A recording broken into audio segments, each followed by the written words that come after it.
ҳатман қаҳрамони афсонаии бокси ҷаҳонро бо номи Манни Пакьяо мешиносед.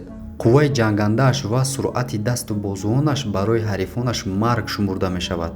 ӯ аввалин боксёри машҳури ҷаҳонест ки 8 маротиба ва дар 8 намуди вазнҳои гуногун ғолиб ва чемпион шудааст. Аммо айни замон бошад, Манни Пакьяоро як кӯдаки 5 солае ки дар Афғонистон аст бокс машқ мекунад, ҳадафи худ қарор додааст ва оянда мехоҳад ки ӯро шикаст диҳад ва ҳамин тавр ба машҳурият расидааст. Салом дӯстони азиз, хушомадед ба канали Некатоп. Дар ин барнома шумо бо кӯдаки муҳоҷире ки дар Афғонистон зиндагӣ мекунад ошно хоҳед шуд, ки дар интернет ғавғои калонро барпо кардааст ва бо боксҳояш ҳамаро ҳайронзада кардааст. Пеш аз оне ки дар бораи кӯдак мо ба шумо маълумот медиҳем, каме бошад аз ҳаёти Ҳабиб Нурмагомедов ва Манни Пакьяо, ки ҳардуи инҳо ҳадафи ин кӯдаки 5 сола мебошанд, суҳбат хоҳем кард. хоҳиш мекунем ки то поёни барнома моро тамошо кунед, дар канали мо обуна шавед, зангуларо пахш намоед, як лайки дигар ва мо ролика сар мекунем. Рафтем.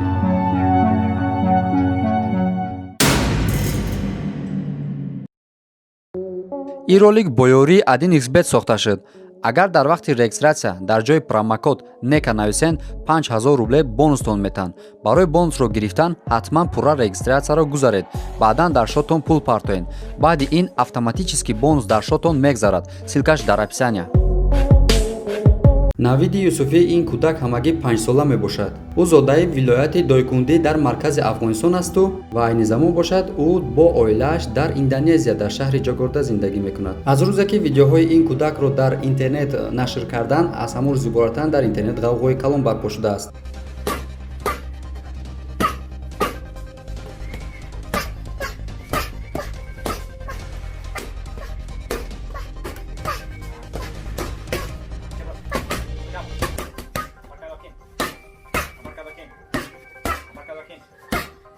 суръат ва тарзи мушзании ин кӯдаки 5 сола ӯро тарзе нишон медиҳад, ки гӯё ки ӯ таҷрибаи чандин сола дар соҳаи бокс дошта бошад ва мисли ин ки солҳо машқ карда бошад. ин кӯдак бо кӯмаки падараш Ҳасани Юсуфӣ, ки худ варзишгар аст, дар аввалин рӯзҳои соли 2020 тасмим мегирад, ки мушзаниро ба писараш биомӯзад. истеъдоди Навиди Юсуфӣ боиси ифтихор ва ҳайроншавии хонаводааш шудааст.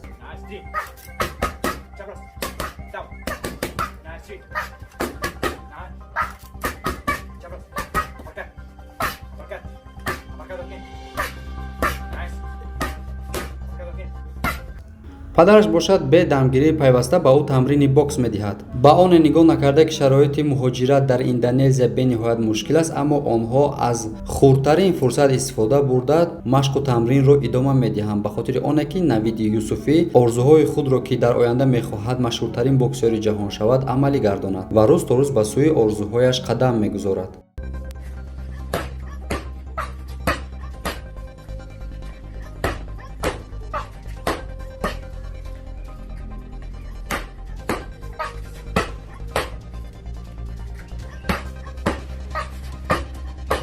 падару писар бошад аз тамрини зиёд ба бокс ҳатто ҳис намекунанд сахтиҳои зиндагиро. пас аз интишори аввалин видеоҳои ин писарак, яъне Навиди Юсуфӣ дар YouTube, чанд барномаҳои калони телевизионӣ бо онҳо барнома сохтанд. гузашта аз ин видеоҳое ки Навиди Юсуфӣ дар интернет, яъне дар YouTube нашр кард, миллионҳо просмотр гирифта ва гузашта аз ин боз дар шабакаҳои иҷтимоӣ ба мисли Instagram низ паҳн кардааст.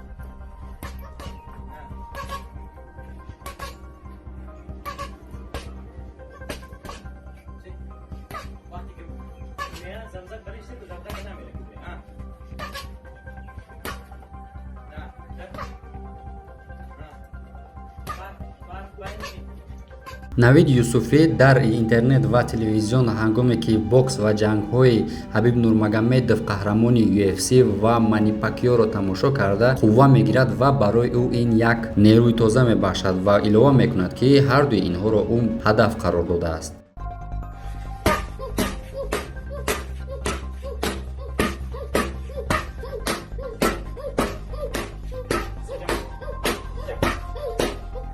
Навид Юсуфӣ ин ду қаҳрамони ҷаҳонро ҳам ҳадафи худ қарор додааст ва ҳам кумираш. Навид аз олами бокс берун як кӯдаки оддӣ асту ва кам кам ба футболу нақошӣ шавқу рағбат дорад. Аз ҷаҳони синемо бошад, филмҳои Бэтмен ва Суперменро тамошо мекунад.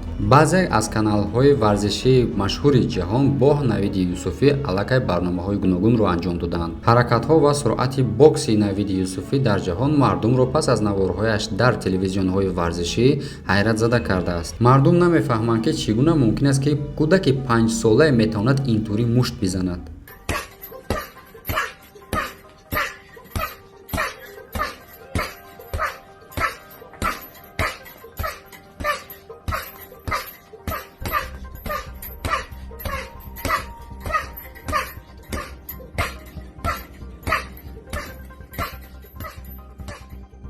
танҳо мардуми ҷаҳон аз ин ҳаракатҳои ӯ ҳайронзада шуданд, балки падару модари ӯ низ шокӣ шуданд. ва бар ин падари ин писар Ҳасани Юсуфӣ мегӯяд, ки ӯ танҳо мехост, ки писараш худашро муҳофизат карданро омӯзаду то 10 соли дигар омодагӣ бинаду халос. Аммо падари ӯ ҳатто тасаввур намекард, ки чӣ гуна метавонад дар муддати ин қадар кӯтоҳ писараш рушд кунад.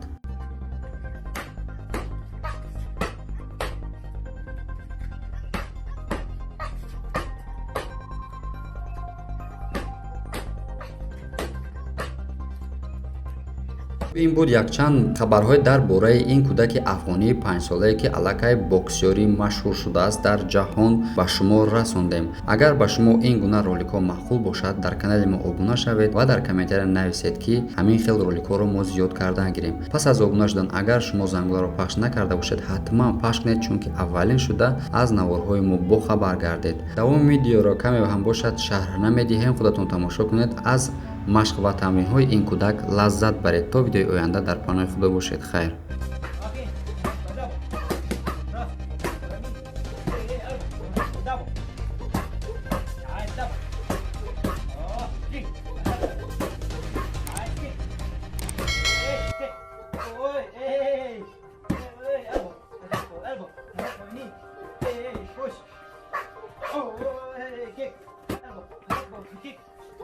Jab, jab. Ras, jab, ras. Down.